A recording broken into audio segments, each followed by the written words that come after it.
Hello दोस्तों, कैसे हैं आप सब लोग। उम्मीद करता हूं काफ़ी अच्छे होंगे। तो दोस्तों, आज के इस वीडियो के अंदर हम रिव्यू करेंगे नॉर्दर्न आर्क के आईपीओ का। सबसे पहले इसका ग्रे मार्केट का प्रीमियम और एंकर लिस्ट के बारे में जानेंगे। इससे हमें थोड़ा बहुत लिस्टिंग गेंस का अंदाजा हो पाएगा। फिर इस कंपनी की डिटेल्स के बारे में जानेंगे, मतलब कंपनी क्या काम करती है, कौन से सेक्टर की कंपनी, फ्यूचर कैसा रह सकता है। फिर इसके फाइनेंशियल्स और फंडामेंटल्स के बारे में जानेंगे, मतलब कंपनी प्रॉफिट मेकिंग है या लॉस मेकिंग कंपनी है, और अपनी जो भी कंपिटिटर्स वगैरह हैं उनसे महंगी है या सस्ती वैल्यूएशन है। फिर इस आईपीओ की डिटेल्स लेंगे। अंत में हम जानेंगे कि क्या इस आईपीओ में अप्लाई करना चाहिए, नहीं करना चाहिए, करे तो लिस्टिंग गेंस के हिसाब से या लॉन्ग टर्म के हिसाब से। तो सारी चीज़ें क्लियर करेंगे इस वीडियो के अंदर।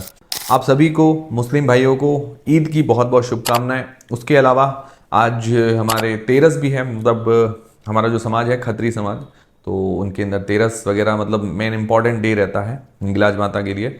तो आज समाज का कुछ फंक्शन भी है, तो इस कारण मंदिर मंदिर गया था, तो मैंने भी तिलक विलक लगाया। तो हिंगलाज तेरस की भी बहुत बहुत शुभकामनाएं। तो वीडियो शुरू करने से पहले दोस्तों, टेलीग्राम, इंस्टाग्राम और फ्री में डीमेट अकाउंट सबकी लिंक डिस्क्रिप्शन के अंदर आपको मिल जाएगी। टेलीग्राम व्हाट्सएप चैनल को जरूर ज्वाइन कीजिए ताकि छोटा मोटा अपडेट मिलता रहे। और फ्री में डीमेट अकाउंट खुलवाना तो एंजल वन के साथ खुलवा सकते हैं, उसकी लिंक डिस्क्रिप्शन के अंदर है। सबसे पहले जीएमपी की बात करें तो 57% के आसपास चल रही है जीएमपी, काफ़ी अच्छी डिमांड है इसकी। और एंकर लिस्ट भी काफ़ी अच्छी है, 10 में से 5 रेटिंग दे सकते हैं, हालांकि मैं डिस्कस कर चुका हूँ। बात करें इसकी एंकर लिस्ट के अंदर तो म्यूचुअल फंड के अंदर क्वांट म्यूचुअल फंड है, बाकी इंश्योरेंस कंपनीज जैसे एसबीआई है, रिलायंस है, कोटक है, ये शामिल है। उसके अलावा कुछ एफआईआईज है, एसोसिएट जनरल, गोल्डमैन सैक्स जैसे बड़े नाम हैं। तो 229 करोड़ रुपए के आसपास एंकर लिस्ट के द्वारा जुटाए गए हैं, मतलब अच्छी एंकर लिस्ट आप इसको कह सकते हैं। नॉट बैड, इतनी वाव भी नहीं बट खराब भी नहीं, अच्छी एंकर लिस्ट है। जीएमपी भी अच्छी चल रही है। तीसरा सब्सक्रिप्शन देखिए तो सब्सक्रिप्शन भी इसका भी बढ़िया मिल रहा है, मतलब पहले दिन ये ओवर सब्सक्राइब हो चुका है। ठीक है, तो अभी थोड़ा मैं शाम को और भी अपडेट दूंगा, उसके अंदर सारी जानकारी क्लियर हो पाएगी। तो अभी तो थोड़ा ठीक नज़र आ रहा है।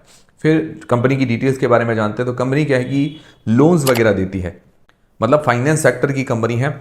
लोन्स कैसे, जैसे छोटे छोटे बिजनेस होते हैं, एसएमई, एमएसएमई बिजनेस वगैरह होते हैं, माइक्रो स्मॉल फाइनेंस बिजनेस होते हैं, मतलब काफ़ी सारे ऐसे छोटे छोटे जो बिजनेस होते हैं या जो भी कम आय वाले लोग हैं, तो वो क्या है कि यहाँ से लोन ले सकते हैं। तो ये लोन देने का काम करती है, फिर ब्याज जाता है, जो इंटरेस्ट होता है उससे इसकी कमाई होती है। 2009 के अंदर इनकॉर्पोरेट हुई थी, करीब करीब 15 साल हो गए हैं अपने ही सेक्टर के अंदर। और ये बिजनेस कैसा है, इसके अंदर मतलब डिमांड भी खूब है, हाईली मतलब डिमांडिंग सेक्टर है और हाईली कंपिटिटिव भी है, क्योंकि बहुत सारी कंपनीज हैं, लिस्टेड अनलिस्टेड खूब प्लेयर्स हैं। आप देखिए लोन, देखिए अब आप लोकली जाएंगे तो लोकली भी खूब लोग ऐसे हैं जो लोन देते हैं, मतलब छोटे छोटे ऐसे फाइनेंस वाले काफ़ी लोग बैठे हैं। तो ये क्या है, सेक्टर ऐसा है कि डिमांडिंग भी है, डिमांडिंग है इस कारण काफ़ी लोग हैं, और हाईली कंपिटिटिव भी है। तो इस कारण क्या है कि इसकी वैल्यूएशंस वगैरह देखना काफ़ी इंपॉर्टेंट होगा। और इसके भी 2700 एम्प्लॉयज़ हैं इसके पास। ठीक है, सारी चीज़ें क्लियर है। अब दोस्तों जानते हैं इसके फाइनेंशियल्स और फंडामेंटल्स, जो कि 2022 से 2024 तक दिए गए। अगर इसके एसेट्स देखते हैं तो एसेट्स के अंदर साल दर साल ग्रोथ है। तो इसके एसेट्स 7,900 करोड़ से 11,700 करोड़ रुपए के आसपास हुए हैं, मतलब काफ़ी बड़ी कंपनी है इस हिसाब से एसेट्स हैं इसके पास।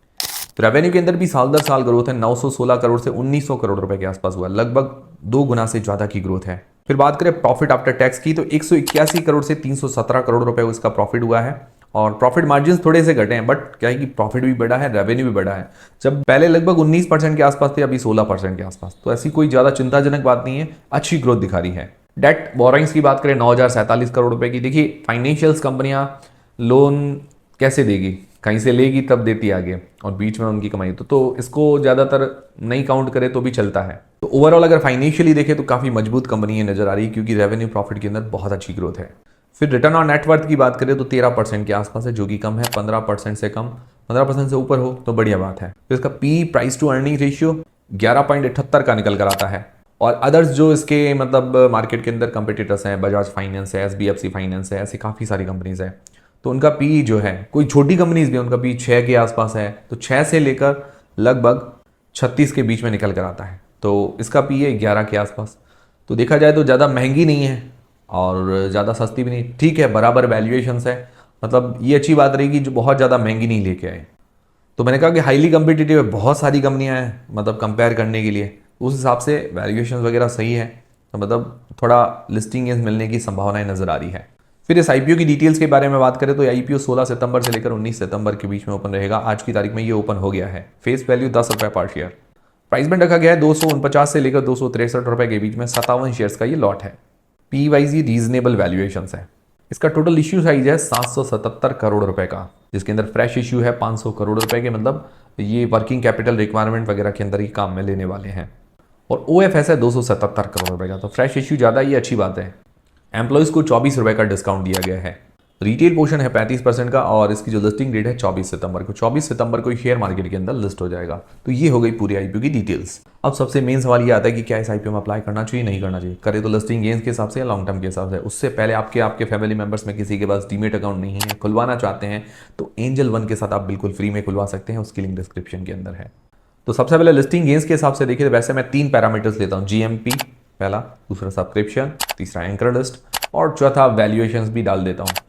तो अब देखा जाए तो GMP अच्छी चल रही है, ठीक है, 57% के आसपास। दूसरा वैल्यूएशंस बहुत अच्छा है। तीसरा सब्सक्रिप्शन पहले दिन ही अच्छा फुल्ली सब्सक्राइब हो चुका है। चौथा एंकर लिस्ट अच्छी आई है।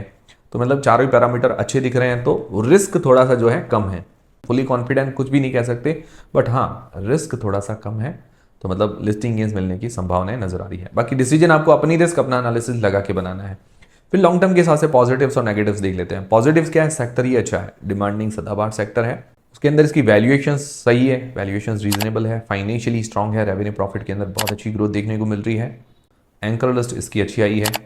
तो ये इसके कुछ पॉजिटिव्स है। नेगेटिव्स क्या है कि नेगेटिव्स विशेष ऐसा कुछ नहीं है। रिटर्न ऑन नेटवर्थ 13% के आसपास है, जो कि ये रिटर्न ऑन नेटवर्थ ROE वगैरह ये 15% से ऊपर हो तो बढ़िया है। तो ये थोड़ी सी कम है। उसके अलावा विशेष मुझे कुछ नेगेटिव नहीं लगा। अच्छी बैलेंस्ड कंपनी नजर आ रही है, खराब कंपनी नहीं कह सकते। मतलब अच्छा लिस्टिंग गेन्स मिलना चाहिए। और हाँ हल्का फुल्का मीडियम टर्म में रखे तो थोड़ा बहुत फायदा मिलना चाहिए, ऐसी संभावनाएं नजर आ रही है। बाकी आप लोग क्या करेंगे, आपको डिसीजन अपनी रिस्क, अपना एनालिसिस लगा के बनाना है। मुझे कमेंट करके बता दीजिएगा। पर्सनली मैं भी इंटरेस्टेड हूँ शॉर्ट टर्म और मीडियम टर्म के लिए, लॉन्ग टर्म के लिए नहीं। मीडियम टर्म मतलब मेरा मान के चले तो 1 महीना 2 महीना ऐसे, इससे ज़्यादा नहीं। और इसके अंदर भी अगर प्रॉफिट आ जाता है जल्दी तो मतलब सेल जल्दी कर सकते हैं। मतलब ये मैं अपना बता रहा हूँ। आप लोग क्या करेंगे मुझे कमेंट करके बता दीजिएगा। और ये वीडियो देखने के बाद हेल्प हुई है और सारी जानकारी क्लियर हुई है तो वीडियो को एक लाइक जरूर करें, चैनल को सब्सक्राइब कर लें। मिलते हैं दोस्तों अगले वीडियो के अंदर।